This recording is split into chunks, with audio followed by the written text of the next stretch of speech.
from year to year. It's got to be drummed in your dear little ear.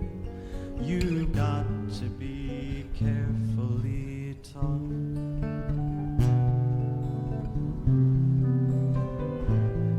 You've got to be taught to be afraid of people whose eyes are oddly made, and people whose skin is a different shade. You got to be carefully taught. You've got to be taught before it's too late, before you are 6 or 7 or 8, to hate all the people your relatives hate. You've got to be carefully taught. You've got to be carefully taught.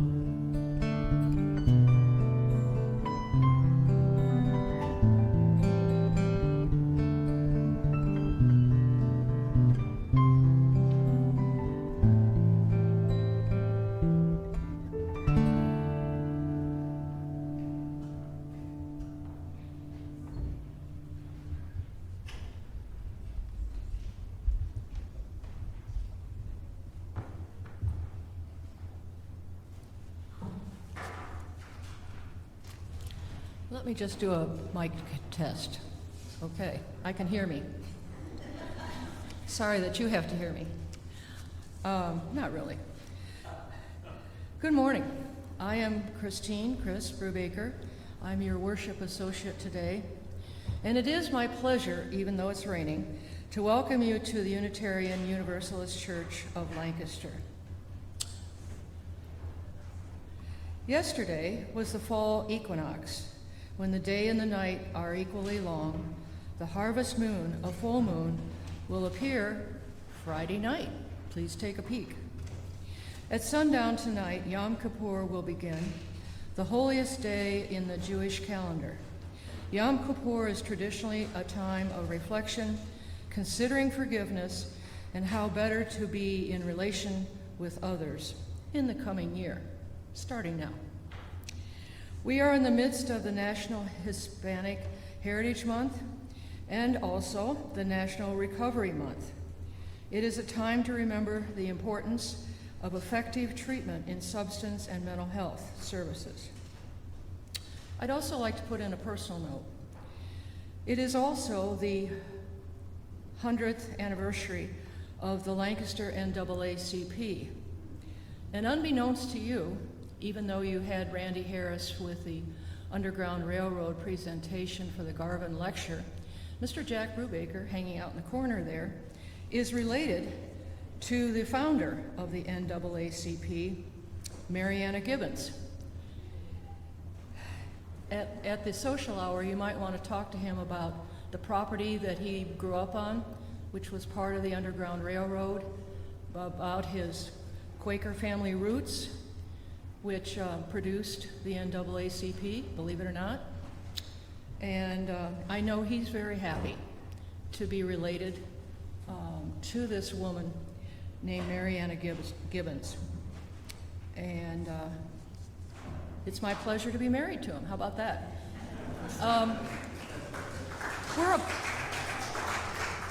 We're about to celebrate this year our 50th wedding anniversary. And we're not going to do it underground. Okay.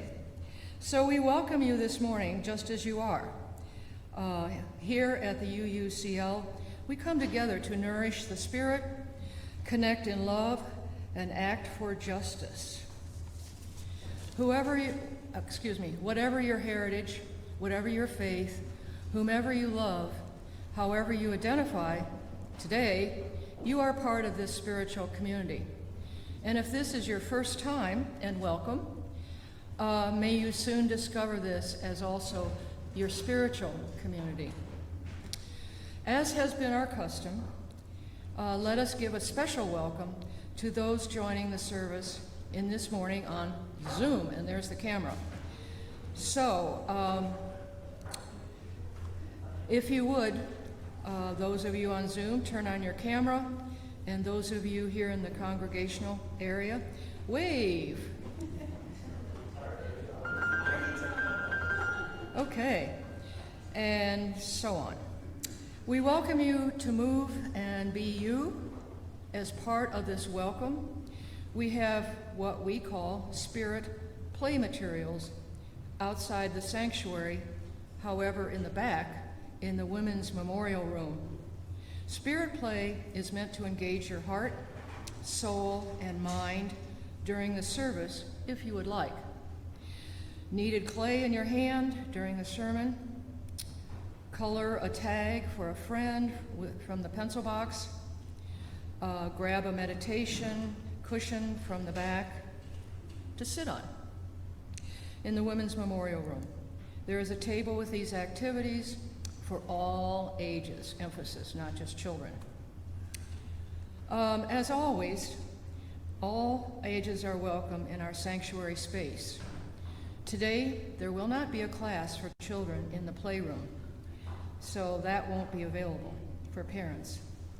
There is, however, and I think this was written before it started raining, there is a playground in the rear of the building. Don't look for me there, and I won't look for you. I'm sorry to say that one of our board members who is going to read the land agreement is not feeling well today, so Reverend Pat asked me if I would. But this is our UUCL land agreement. We are gathered on land once inhabited by the people known as the Susquehannock and Conestoga. We acknowledge the violent legacies of genocide, displacement, and settlement that led us being here today. And we remind ourselves to live humbly in relationship with this land and with all indigenous peoples still loving and living on this continent. May we also acknowledge that the wealth and foundation of the United States was built upon the labor and toil of enslaved people. Many indigenous people will say, all are relatives. May we live in this truth and aspiration together. Thank you.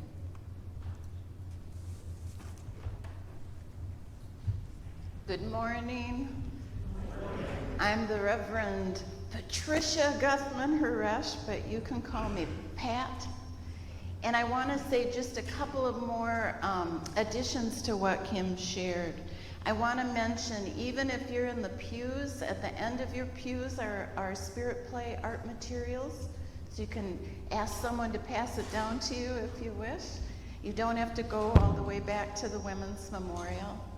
I also wanted to mention, we say every Sunday the land acknowledgement, acknowledging what the truth of this land is, that there were peoples before us who actually no longer survived on this land because of actions of settlers.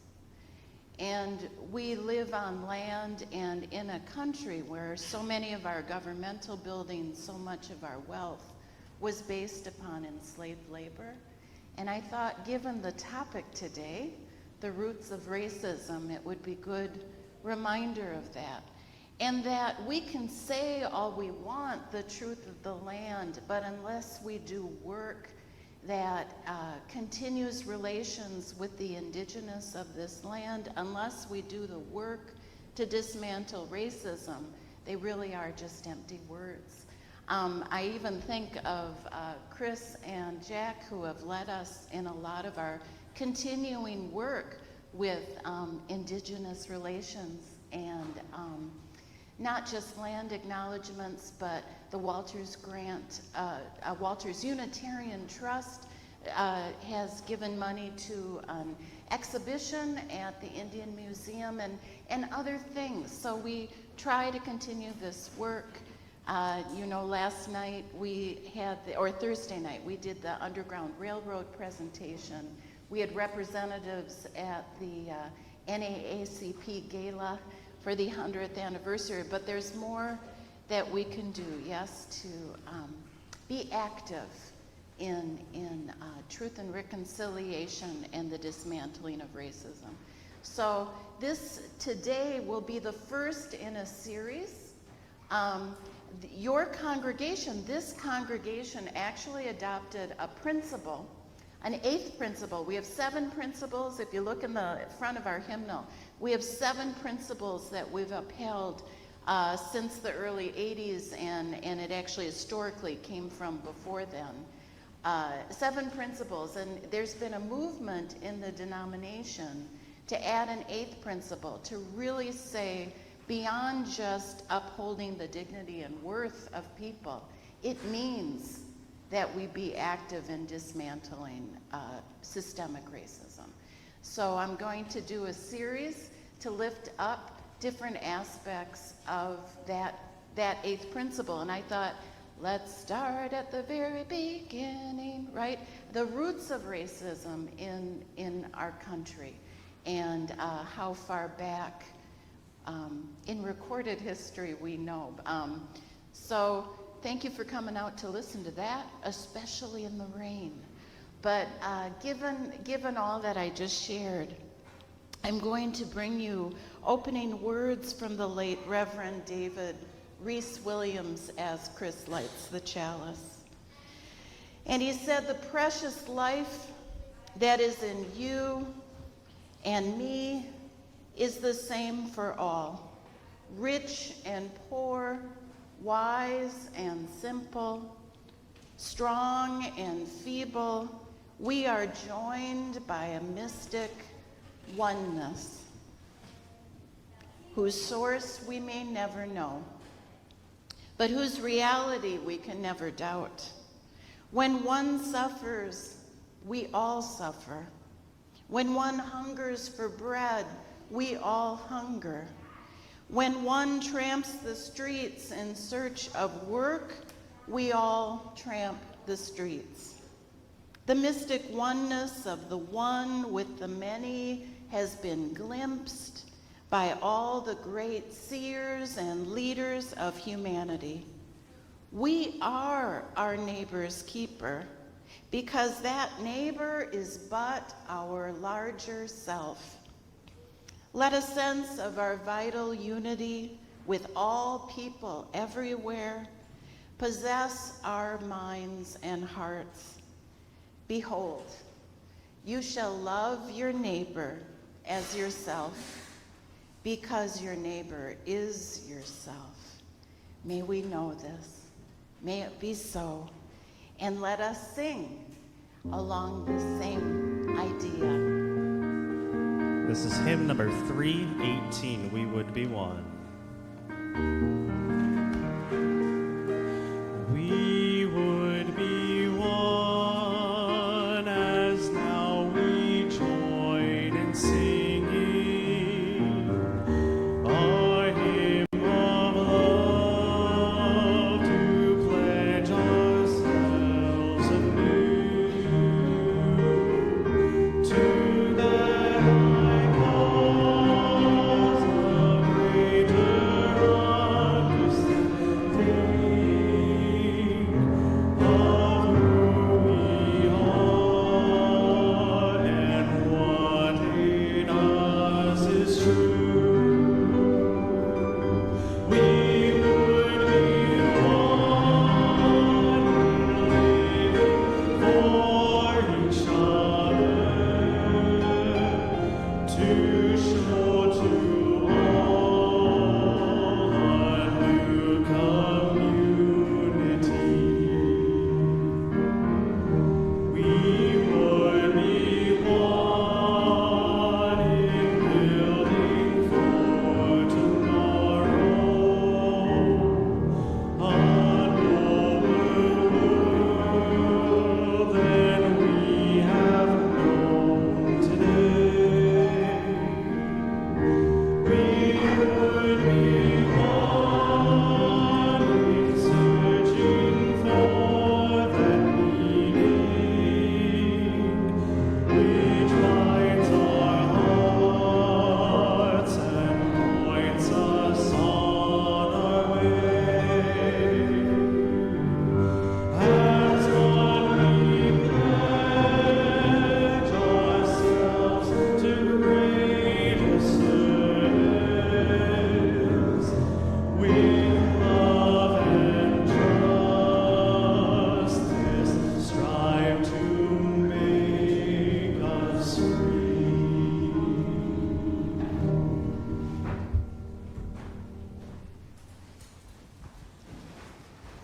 Now is the time in the service when anyone who's a child by age or in spirit, or actually if you like to dance, any dancers out there might join me. I'd take dancers. I'd take children in age or spirit. We can talk a little bit. If you want to come up, are you going to join me? I see some dancers. Okay. Come on up, and then we'll dance back to your seats. How about that? I don't know if you were listening or if you heard me. You can have a seat if you'd like, because we're going to have to get up and dance soon. So you might as well rest up and prepare, right? So we had talked about, Kim had mentioned in the very beginning, some really important things that are going to be happening in the world or just happened. And she had mentioned that in like the cosmos, the skies, in nature, something just happened yesterday, I think it was. Do you know what she mentioned? Something real big. Something about the sun. Do you know what happened? The sun and of day and night with the sun. Do you know that the day and the night yesterday were equal? That the daylight was just as long as the nighttime. And it's called the fall or the autumnal. I love that word. I don't know why. The way it comes, autumnal equinox was yesterday. And I think in our world today, unless you're like a farmer or someone who really needs to know about the sun, I mean, you might not pay attention to it. But back in the day, or for those whose lives depend on the harvest and crops and apple trees and all sorts of things, it was huge yesterday, and it would have been huge that there was the equinox. Because right before yesterday, the days were longer and the nights were shorter. But what's going to happen with the sun now is the nights are going to be longer and the sunlight is going to be shorter. So a lot of people's to the world, what that meant before, and we should think about it now, is colder weather is coming. Yesterday, back in the day, would mark that the colder weather is coming. And you know, the harvest moon is on Friday, which was a signal, time to prepare for winter. I'm sorry to say, the weather is telling us, isn't it? That if your life depended on preparing your own food and storing your own food, you couldn't go to a grocery store, especially if it was so snowy, you couldn't travel. You couldn't rely on somebody else for your food. You had to start making sure you got all your crops in and you preserved things so you could seed your harvest for next year. This was a really busy time back in the day. So we try to recognize here at every time when the wheel of the year turns, we say, when the wheel of the year turns, to think about it and take it in and realize maybe we can prepare ourselves, enjoy every bit of warm weather that we get as the days grow shorter, and think about what might we prepare for. I like to think about Thanksgiving will be coming. Holidays will be coming in December, right? And it's a busy time. School has started. Work has started up for a lot of people. We're a college town. A lot of people got busy. I'm sorry to say COVID is coming back. The hospital's a little busier, right? Anyway, we usually mark this with a song that's in our hymnal. For those of you not dancing who will be singing, it's in the gray hymnal, number 73. And there's a verse for each season, and we're going to sing the verse for autumn.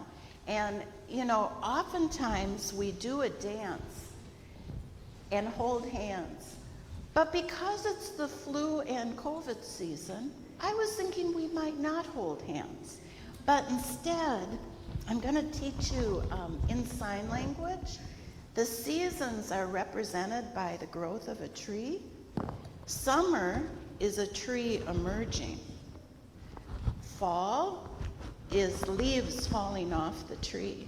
So I thought when we do our slow dance in a line, and I'll lead you, we might leave space between us and have our limbs of our trees blowing around because the wind has come back, hasn't it?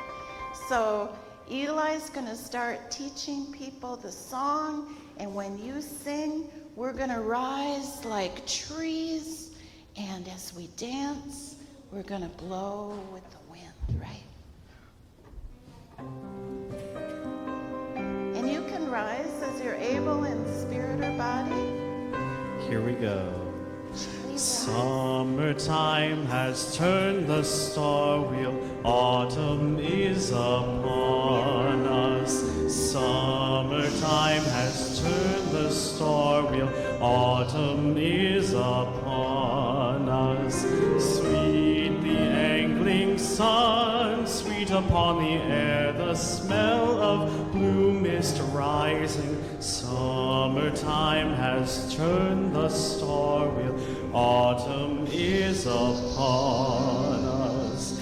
Glorious the trees, glorious the sight of rustling leaves falling. Summertime has turned the star wheel, autumn is upon us. Summertime has turned the star wheel, autumn is upon us. Summertime has turned the star wheel, autumn is upon us. Sweet the angling sun, sweet upon the air, the smell of blue mist rising. Summertime has turned the star wheel, autumn is upon us. Glorious the trees, glorious the sight of rust leaves falling, falling. Summertime has turned the star wheel, autumn is upon.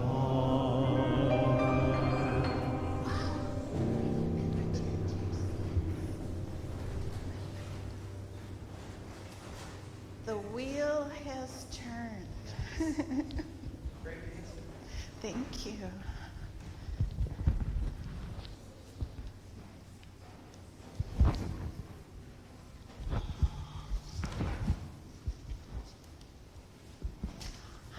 After the dancing, we can rest, catch our breath, feel our center, and this is the time to find our center, where our beating heart is, to feel comfortable. A time of meditation with some words, with some silence, a time of lifting up thanks and sorrow. We recognize that today's topic of racism is uncomfortable and difficult. It can bring up difficult and hurtful experiences, complex truths in the world in which we live. So let us be in that quiet, healing place. These words come from the Reverend Alicia Ford. She's our UUA International Director of the International Office. She is from African descent and with deep roots in Tobago. Words from Alicia. When we pause to remember who we are, companions on this grand experiment called life, when we take a moment to shed the ways we have been carefully taught, to lead from fear, many years ago, and maybe today, to punish the poor, to persecute those who don't look like we do, to deny rights to those we love, to believe that we are separate, that some people are superior to others.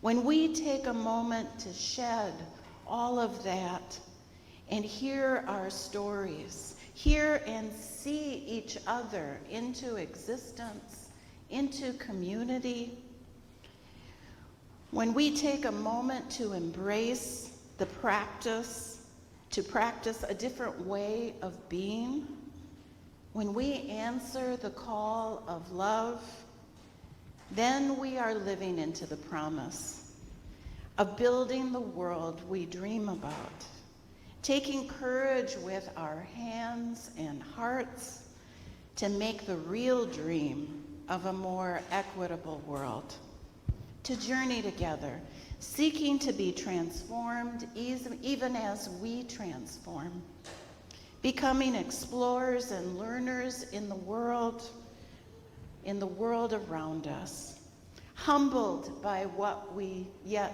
do not know, fulfilling a promise of healing a fragmented world, laboring not just in hope, but in love. May it be so. May we do this together. This is a time when we will hold our collective joys and sorrows together. Joys, sorrows, complex truths. I'm going to name just a few out loud, and when I do, Chris will lay a stone for those things said out loud, and then I'll invite anyone in silence may come up and rest a stone in the sand, thinking about the joys and sorrows and complex truths that you hold in your heart. I did want to mention, as I mentioned before, I want to hold everyone in the community who are starting to experience this increase in COVID. A couple of our own members of UUCL, members of our community, have been struck with COVID. So many stones, and please take care of yourselves. And also, Chris had shared that Kim Chappelle, our secretary of our board, was going to welcome you as well this morning, but she has some sort of bug. So let us think of Kim and lay a stone. I wanted to just shout out a hello from our good Lillian, who's in Puerto Rico, if you were wondering where she was. And may we wish, I think she's been having a wonderful time, though she says it's really hot, like really hot anyway, but she's with family. I want to lay stones knowing there is so much going on in our world, so much fragmentation, so much fear, environmental crisis. May we lay many stones for those who are affected by that, those who are holding that within their hearts. May there be healing. So at this time, if you have anything that you would like to plant a stone for, and as you do, let us all think about just tendrils of compassion and healing and joy stretching out in our minds and in the cosmos from each stone that is laid. May it be so.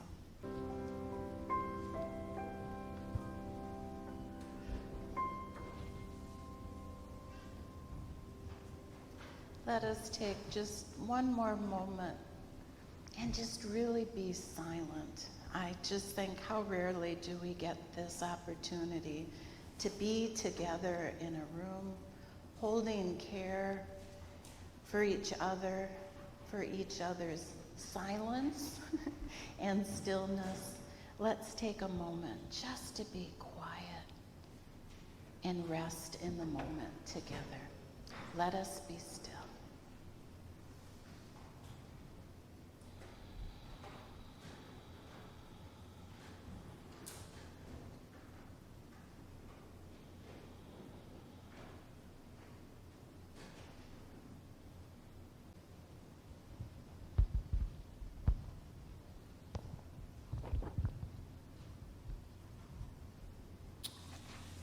The reading that I'm about to begin is a little, as always, difficult, or we could call them complex truths.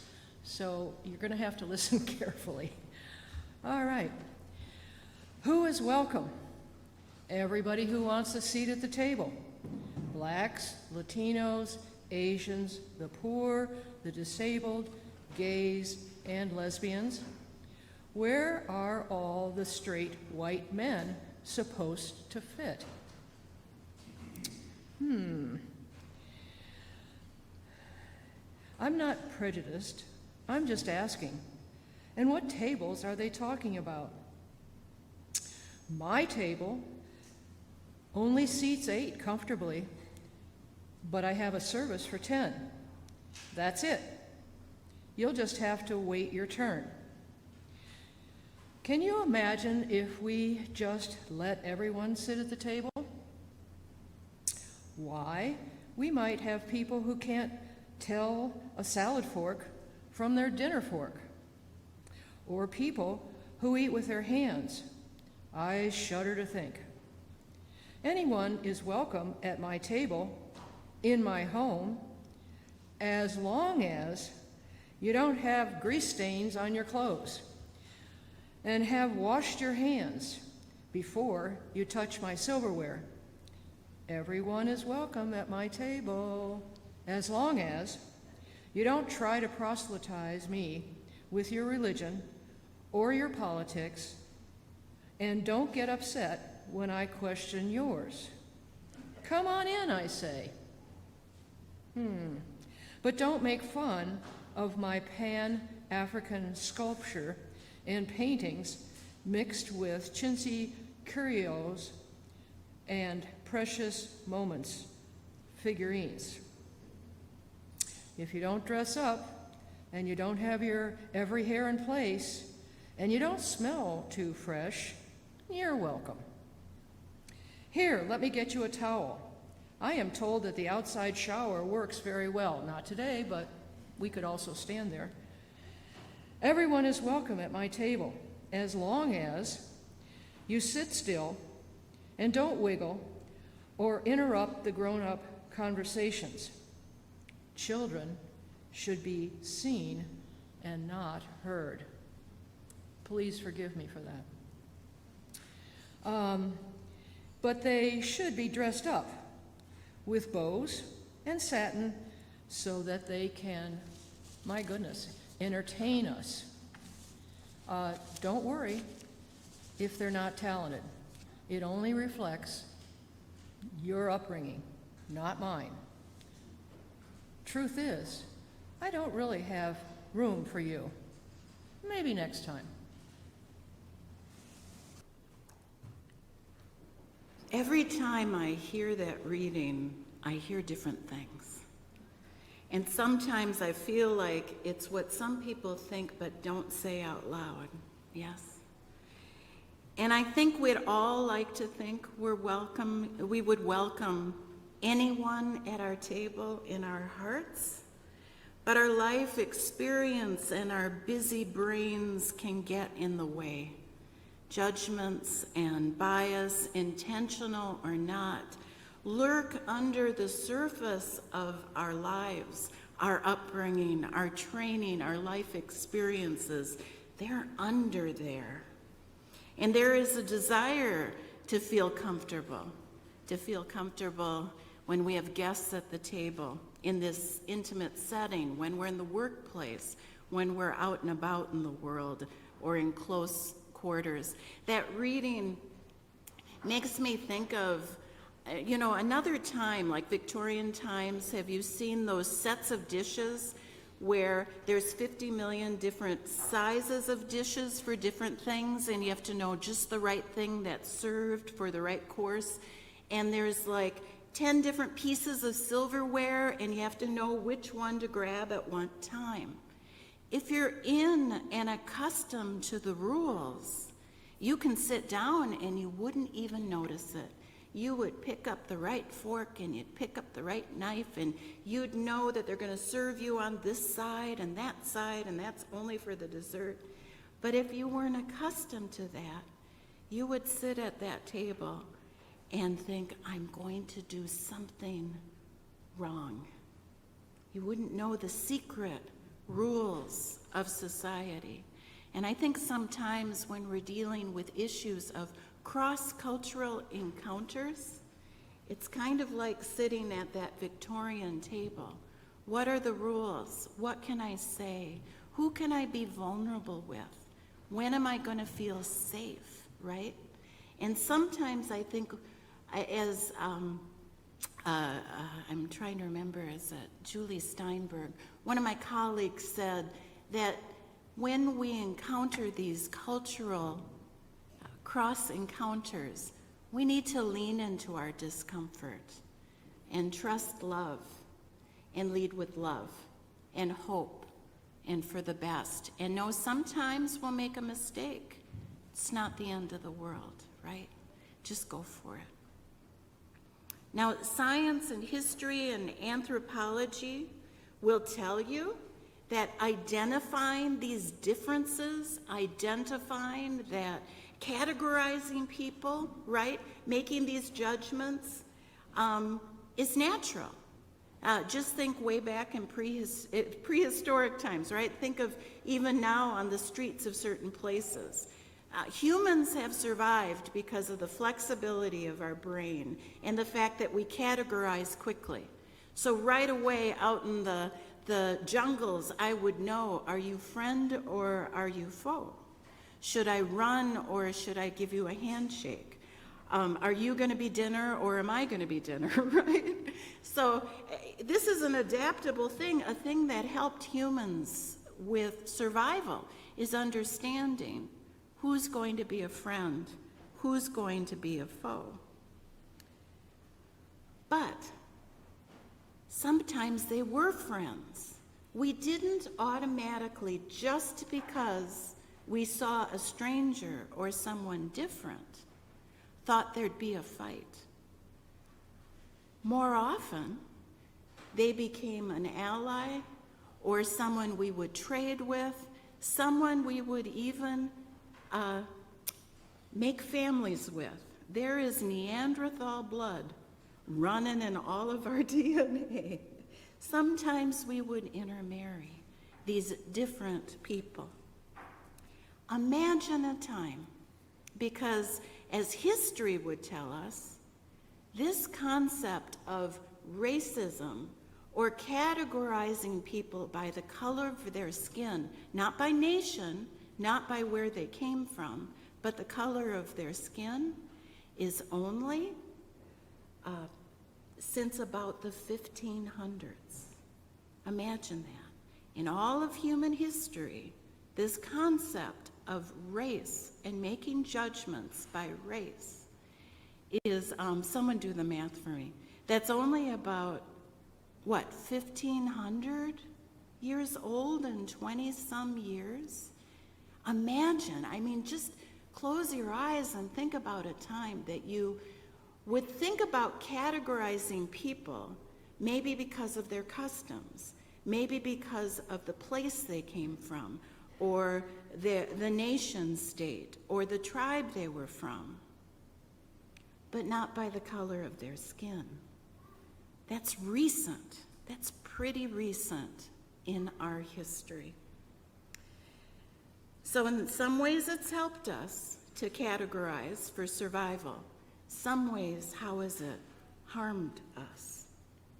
The persistence of racism, societal disparities because of race that still exist in the United States and other cultures, whether it's created economic disparities, educational disparities, housing, treatment under the law and in the courts, can leave one in despair.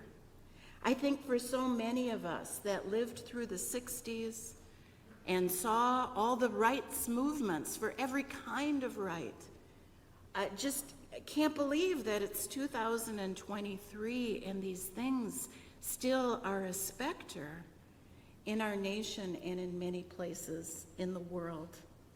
Sometimes it does feel that racism is a permanent fixture now in our social fabric, maybe even some have thought was an inevitable aspect of human nature. Don't despair. Don't despair. I like to say that racism started out as fake news. It was fake news that was perpetuated, right? And it was fake news perpetuated intentionally by those seeking land, power, and riches. It was on purpose. Maybe started intentionally, but then others began to take it in and see it as truth. I mean, have you ever heard of that before, that someone would perpetuate lies? And if you say it long enough, people think it's the truth? Oh my gosh, how crazy is that, right? So in early times, when ancient peoples first encountered each other, as I said, some people it got to be known, like even in the U.S., what's now the U.S., there were certain peoples, certain tribes, that other tribes knew were the invaders. They saw their clothing and they knew, oh, they're the ones that have made their way through stealing as opposed to trading. And this is throughout the world. This would be in Africa. This would be among nation states. Rome became invaders, right? Byzantines, there were different people back in the ancient days that it came to be known they were invaders. And then there were settled nations that did very well, just sitting and growing their crops and minding their own business. And we know there were great trade routes in way, way back when that stretched from Asia to the Middle East, to Africa, to Europe. We know that ships from China to the Philippines, it's amazing how much friendly commerce there was among people who looked differently, who acted differently, who had different gods. And sometimes they battled, sometimes they got along and forged relationships. And you would think of these people, that you'd know of Celts and Turks and Vikings and all these kind of people. You'd see people with different clothing, you'd see people with different color skin. What mattered, are you friend or are you foe? Are we going to trade or what are we going to fight, right? Some nation states over time were more tolerant of people's religion and religious practices than others. The Romans persecuted Christians, we know that, but they respected Jews partly because the leaders were in their pocket and cooperated, but also because Jews were old and ancient, and they kind of let Jews not participate in the religious customs of the Romans.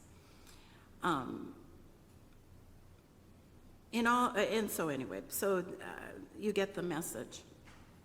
Something started to happen with the spread of Christianity and Islam.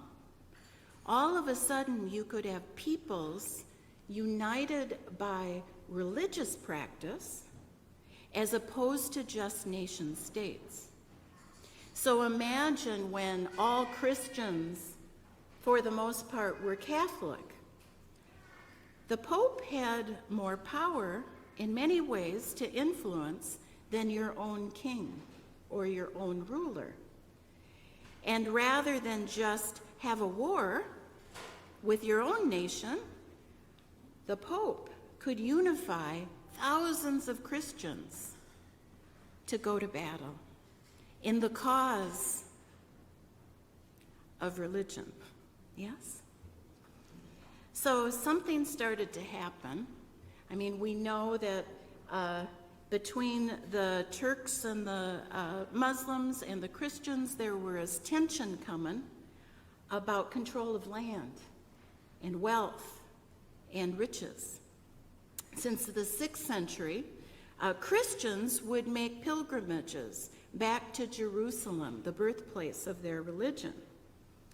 And around that time, when the Turks took control of Jerusalem, Christians were starting to be barred from going to their birthplace. And, and the Turks were getting really rich as well. That just happened. And the Turks were threatening to invade the Byzantine Empire, which was going from Asia Minor all the way to edges of Europe, right? A big land. It extended Europe, Greece.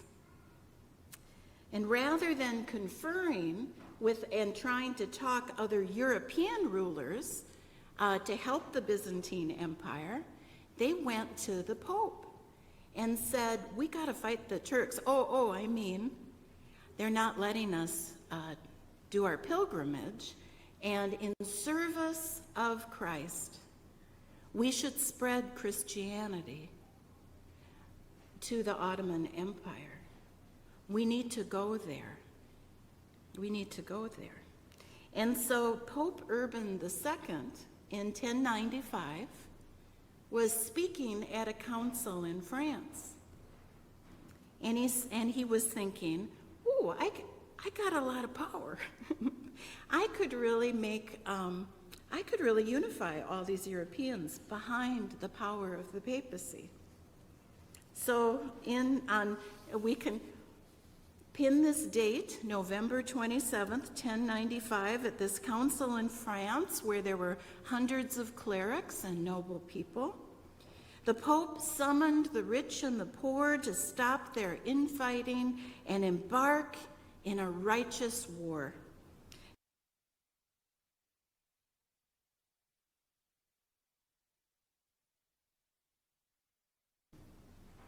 If you can imagine, he denigrated the Muslims, the heathens, and he shared exaggerated stories. He stretched the truth about anti-Christian actions. He promised absolution and remission of sins if you went for the cause against the Muslims and died in the service of Christ. He issued a bull, which was a document, a piece of paper, but also in his speech, which began a doctrine, and this is what I'm really getting to, a doctrine of terra nullius. Terra nullius, which means empty land, declaring that lands occupied by non-Christians could be legally interpreted as being emptied, unoccupied, and therefore claimed by Christian sovereignty. Now, not everyone responded to the great cause for pious reasons. Noblemen saw the opportunity to gain land and riches.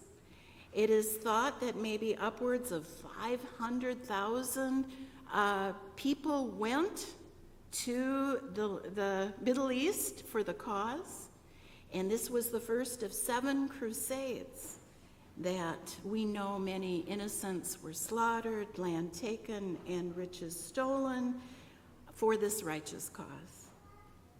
So I say this because it started a chain of empowerment and thinking.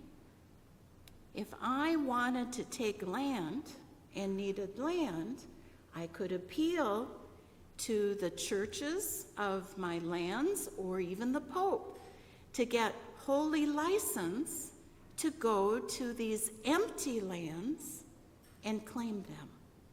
And so what started was a doctrine of discovery, that if a land was occupied by a non-Christian, that was empty, and you could take it.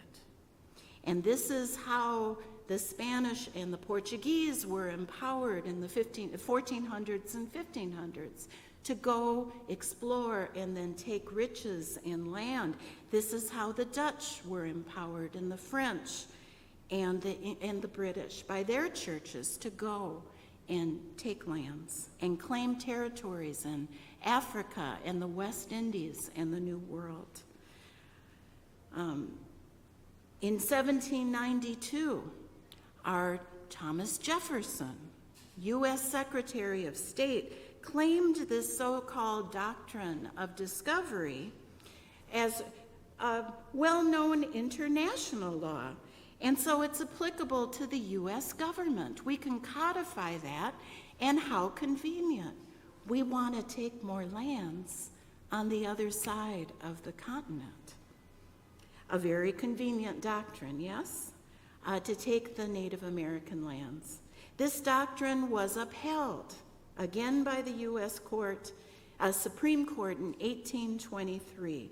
One tenet being that the nation discovering the land had the sole right of acquiring the soil from the natives and establishing settlements upon it.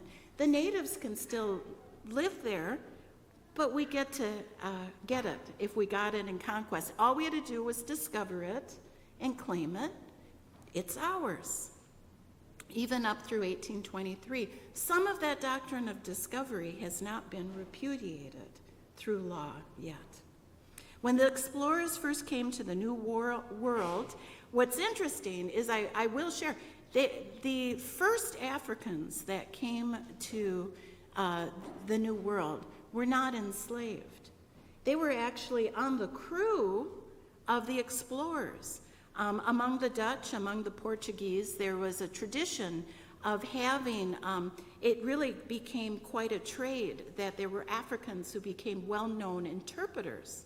And they would be interpreters of, they knew French, they knew Portuguese, they knew English, and they began to learn Seminole and the language of the indigenous, and quite invaluable. And it was known that there were Africans with the Spanish on their expeditions.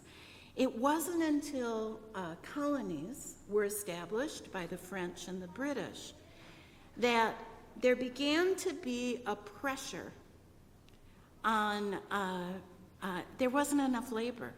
The colonists weren't giving up enough labor. They weren't shipping enough colonists, and a lot of the colonists came from nobility or were clerics or were religious pilgrims. They weren't that skilled. They started having indentured servants, which could be anything from your friend's neighbor, and they leased out their children starting at age 10, or some of them were indigenous, some of them were African, and worked side by side. It wasn't enough.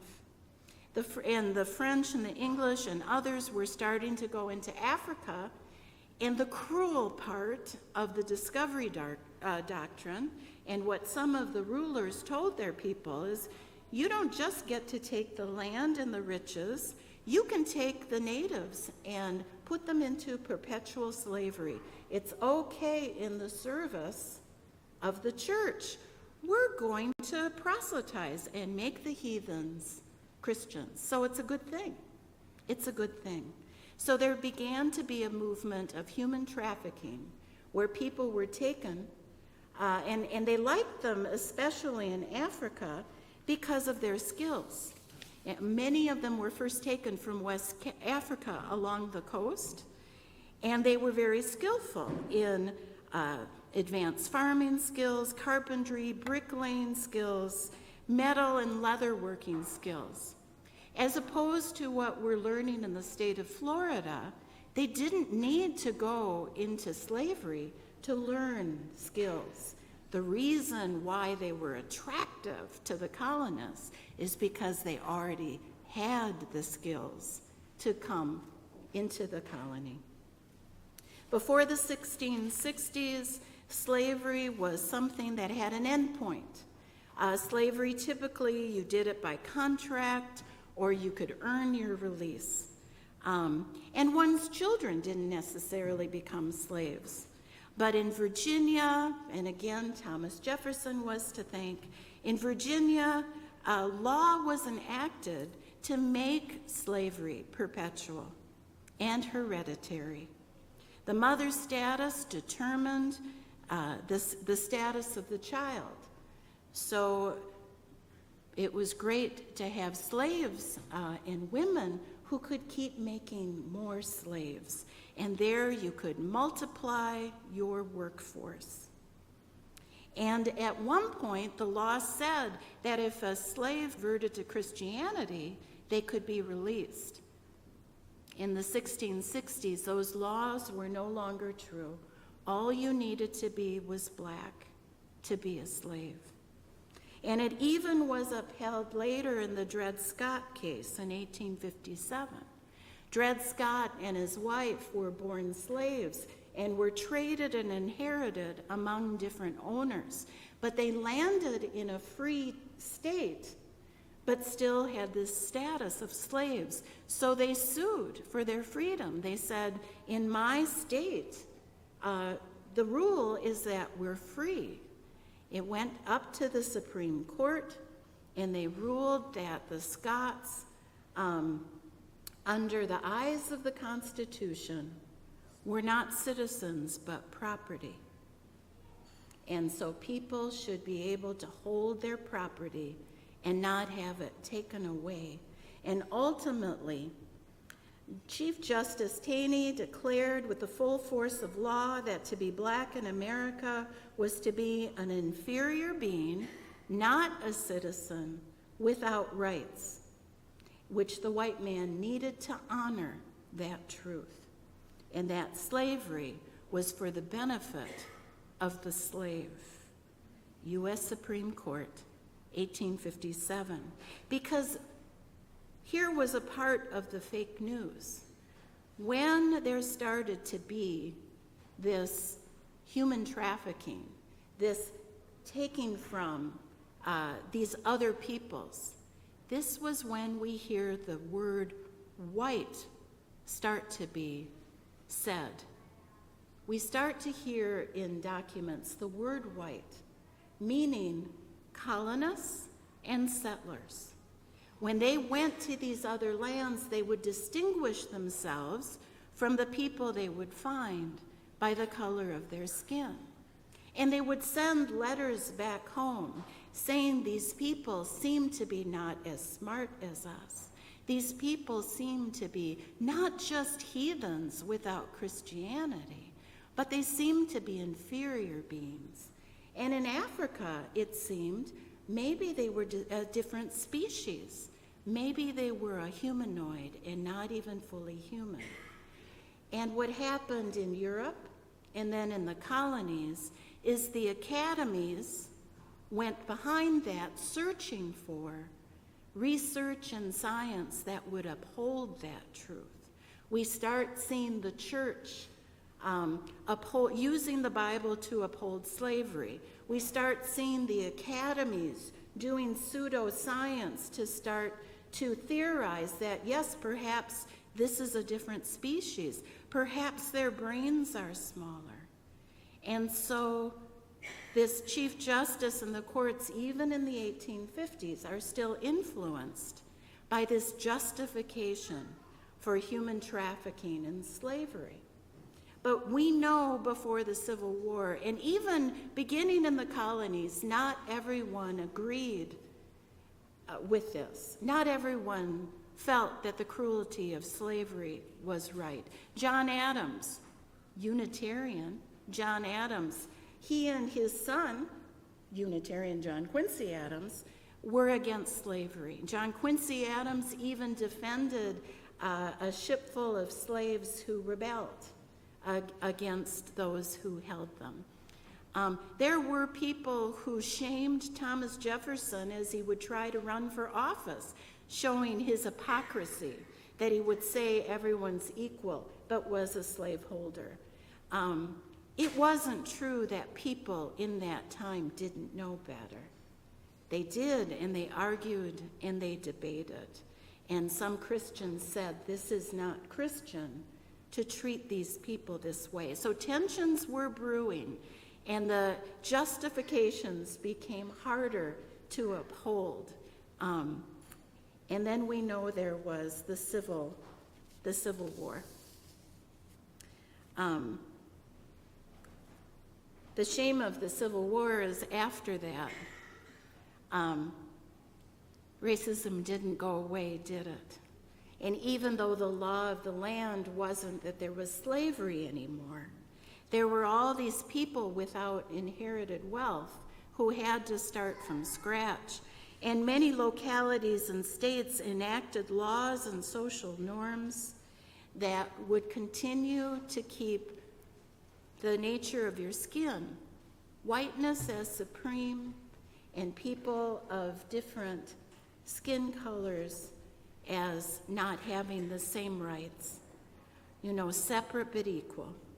As other Europeans and Asians were coming to the U.S., the category of whiteness would expand and contract. Society would need to decide in the States, were Italians white? At first, they weren't given the same rights. Are Jews whites? At first, they weren't given the same rights. Are those from Eastern European, from Europe, from Mexico, Asians? Societal norms would have to judge, yes, whether they would be accepted or not as full citizens. The legacy of these ideologies and legal concepts continue today. But neuroscience will tell you trends can rise and fall very quickly. That we know, those of us who lived in the 60s have seen in our lives people we knew who were racist, who over the decades no longer were. People who were homophobic would learn that their relative was LGBTQ, and love would prevail, and they would have a change of heart.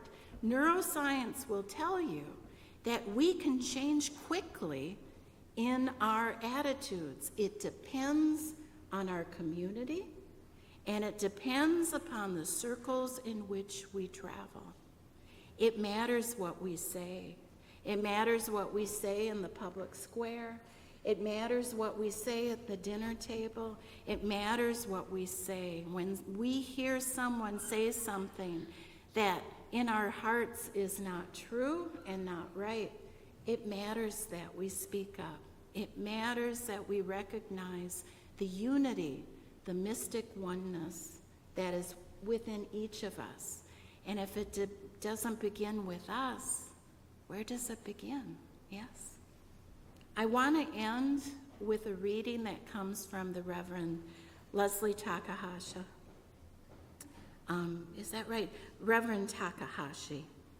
And I'm going to ask you, I'm going to say something, then I'm going to raise my hands, and I want you to repeat the line. We are connected. Despite distance and fear, despite loneliness and change, across different experiences and lives, even in the face of inevitable loss, when we wish to laugh, when we need to mourn, across a nation divided, even when we dance alone and together in a room, in the heat of the sun, in the glow of the stars, across the limits of our imagination, we are connected. Even when nature trembles, we are connected. May we resist the age-old fake news of racism and work toward building a more equitable society with more equitable laws and institutions. And let us join our voices together in singing Over My Head. Please follow the words in your order of service because they're a little different than the hymnal. Find the words in our order of service. Ready?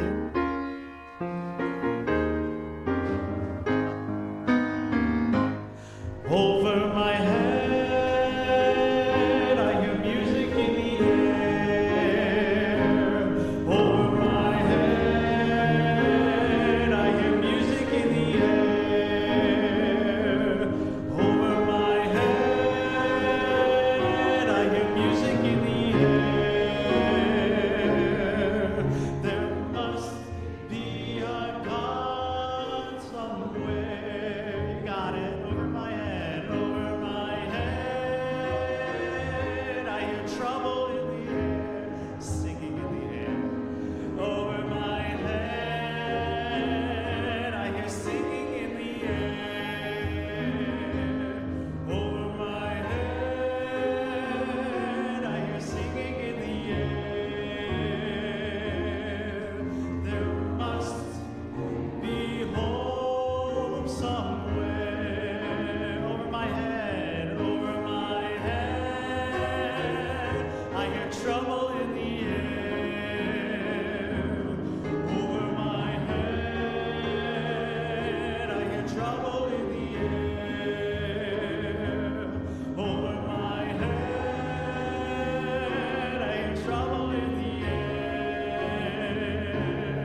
It is the time in our service when we will pass the plate for your collection and accept your offerings.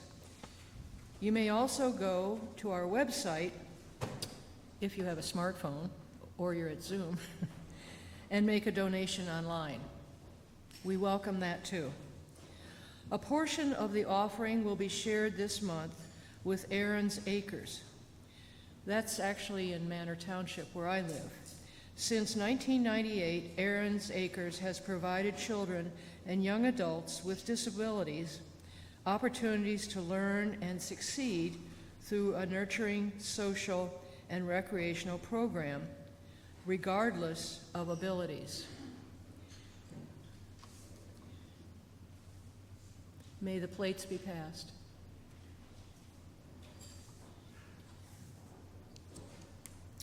While the plates are passed, I will be making some announcements.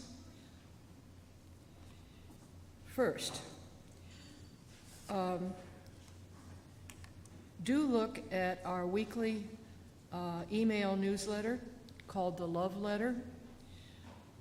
For the weekly Need to Knows and events at UUCL, as well as our Facebook page and our website calendar. To sign up for the newsletter, look to our website or contact the main office. Today, after the service, we will have a social time and refreshments in the lobby area.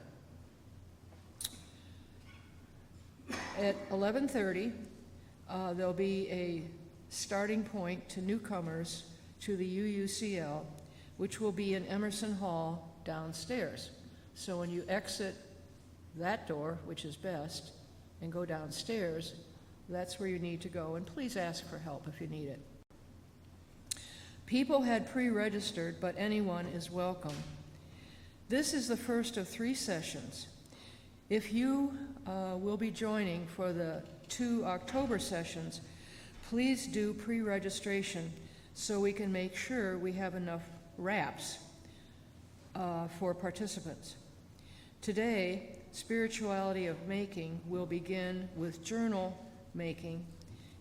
It is always full, but do look to the future love letters and sign up for the experience, a different creative venture each session. Next week, the service will be lessons from the Filipino culture and Filipino UUs. Oh, I'm sorry, Filipino UUs. Eli. Quick. Friends, my name is Eli. I'm the music director, technical arts director, and choir director here at the church. But I have not been good at saying we could use some volunteers. Our tech friends are here every Sunday. So if tech is your thing, or if you would like to be part of the choir, let me know. I'll have sign-ups on the table out there so we can just get connected. But let's keep it casual. Thanks, friends. Thank goodness for the tech team, and thank you, everyone. With regard to Soul Matters, which I don't know how many years this church has sponsored Soul Matters, or when it was generally started by the UU Church. It's a sharing circle of 6 to 8 people who receive a packet each month for inspiration. In other words, a theme, a topic. 2 new groups will be forming next month. Do look for information about joining one of those 2 groups, and again, a sign-up sheet is in the lobby. Getting back to the plates that were passed. We gratefully receive your generous gift freely given this morning and dedicate them to the work and aspirations of this congregation. Let us join together to read in unison the affirmation of faith. So now it's time to find your gray hymnal and turn the front cover open.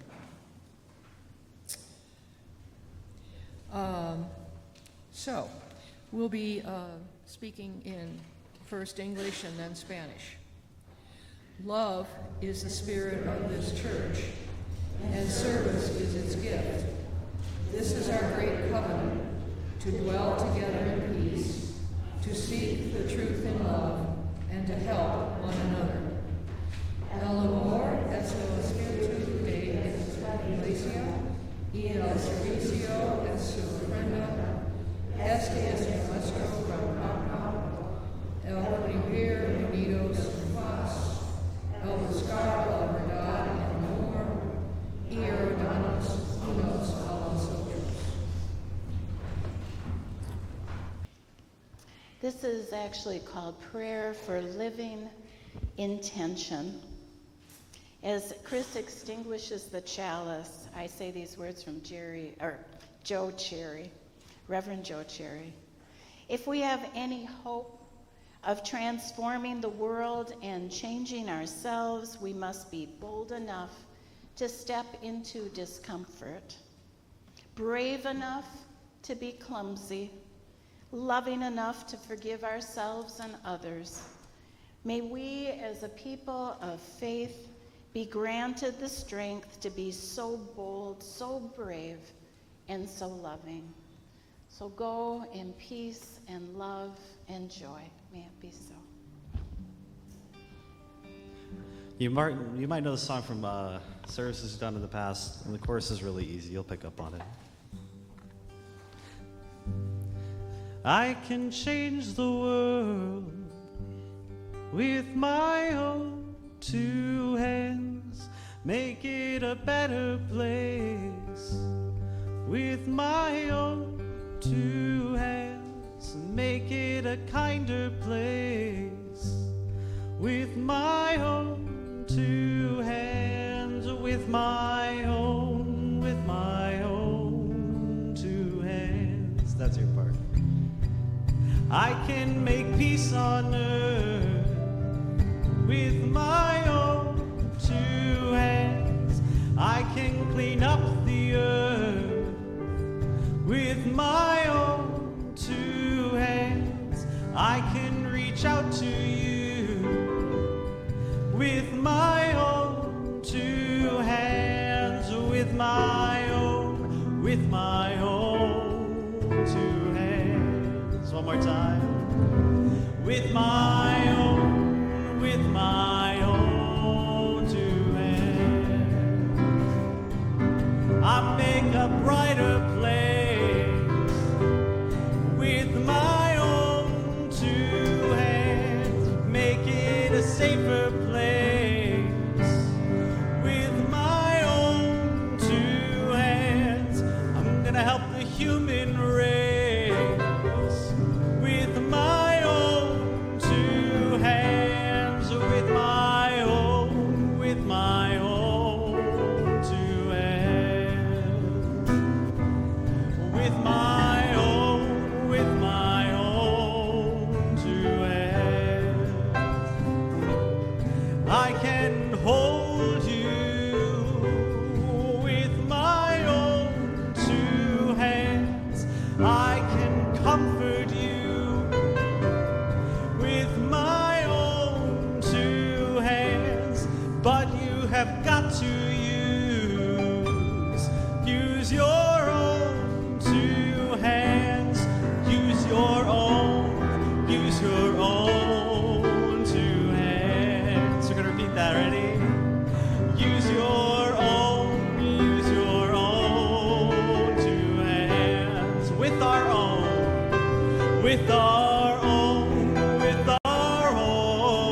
two hands. With our